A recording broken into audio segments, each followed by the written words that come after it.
एक समय की बात है। अंधकासुर नाम का एक राक्षस था।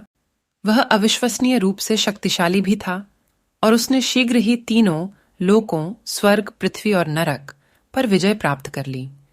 देवता अंधकासुर से भयभीत थे और उन्हें समझ नहीं आ रहा था कि क्या करें। एक दिन देवता मदद के लिए भगवान विष्णु के पास गए।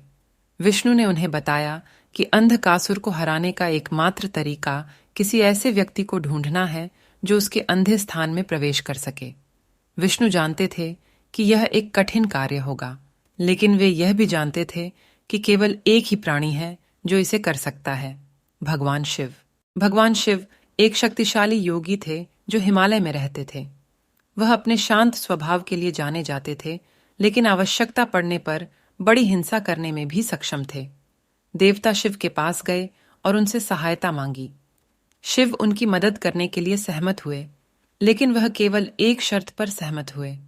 वह केवल तभी अंधकासुर से लड़ेंगे यदि अंधकासुर उनसे निष्पक्ष और स्पष्ट रूप से लड़ने के लिए सहमत हो। अंधकासुर इस शर्त पर सहमत हो गया और एक महान युद्ध शुरू हो गया। शिव और अंधकासुर कई दिनों तक लड़ते रहे और उनमें से कोई भी बढ़त हासिल नहीं कर सका।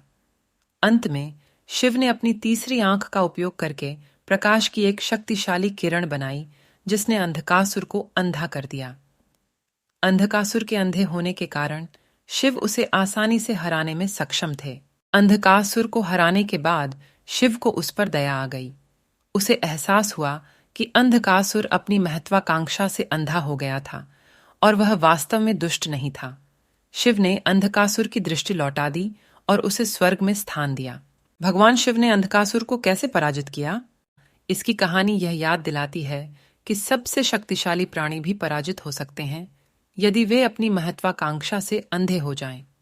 यह एक अनुस्मारक भी है कि करुणा हमेशा कार्रवाई का सबसे अच्छा तरीका है, यहां तक कि हमारे दुश्मनों से निपटते समय भी।